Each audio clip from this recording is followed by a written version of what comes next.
Hello everybody, how are you all doing? Today I'm back with another ancient topic of the English language. We've all heard these wise sayings which urge us to think about them closely. And when we do so, they're indeed quite captivating. These old and wise sayings have an interchangeable word, which is proverbs. Proverbs are simple, concrete, traditional sayings that express a perceived truth based on common sense or experience. Proverbs are quite analogous to idioms, as both have a meaning that is greater than the meaning of the individual words put together. However, they differ from idioms because idioms don't always make literal sense, but if you have a context, you can usually work out what a proverb means.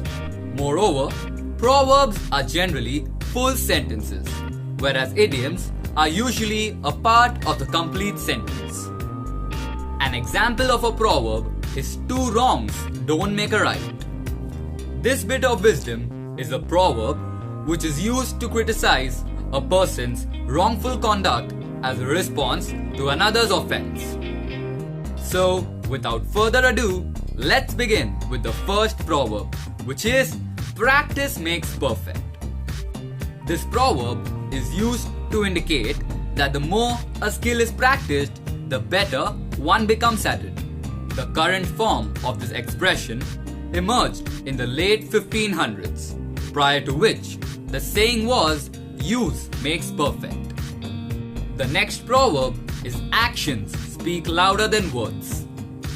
This proverb expresses the idea that a person's actions are a better evidence of their character than what he or she says. It was recorded in 1628 in a record of the proceedings of the UK Parliament. The wordings of this saying were initially, actions are more precious than words. Moving on, the next proverb is all that glitters is not gold. This saying means that not everything that is shiny and apparently appealing is valuable. The initial form of this proverb was all that glisters is not gold. Shakespeare is the best known writer to have expressed the idea that shiny things aren't necessarily precious things. This line was embraced in the original editions of The Merchant of Venice. The upcoming proverb is a penny saved is a penny earned. The notion conveyed in this saying is that it is as fruitful to save money that you already have as it is to earn more. The initial form of this proverb was a penny saved is a penny gained.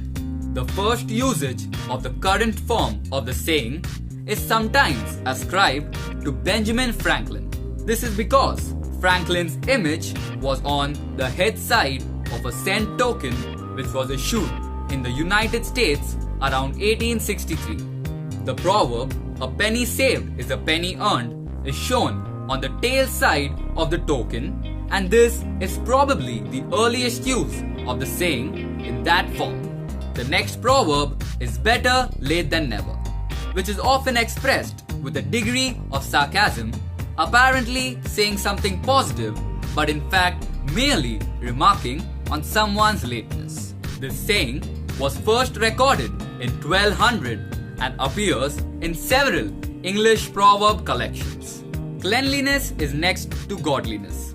This proverb articulates the idea that those who are pure and wholesome are close to God.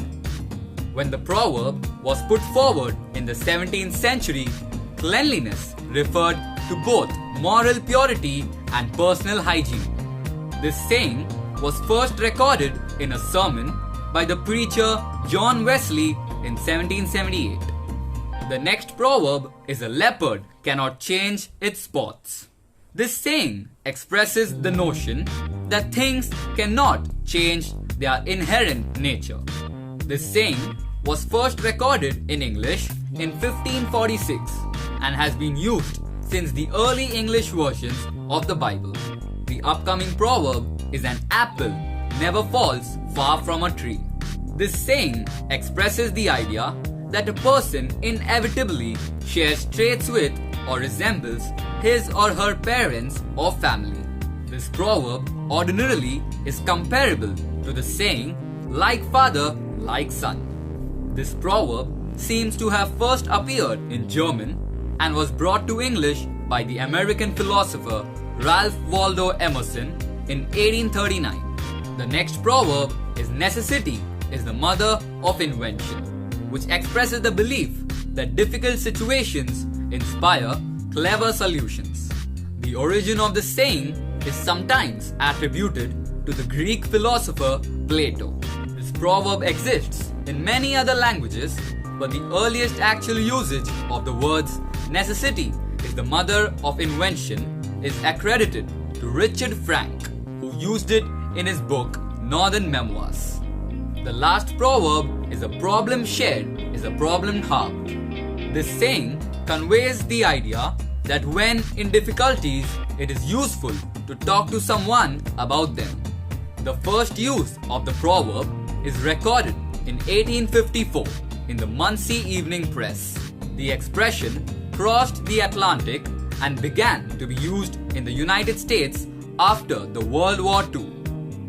The proverb also has a longer form, which is a problem shared is a problem halved, a joy shared is a joy doubled. Well, that's all from my side, folks. I hope you all enjoyed it and learned the stories behind these traditional English proverbs. Please do like, share, subscribe and impart your views. Take care and goodbye until next time.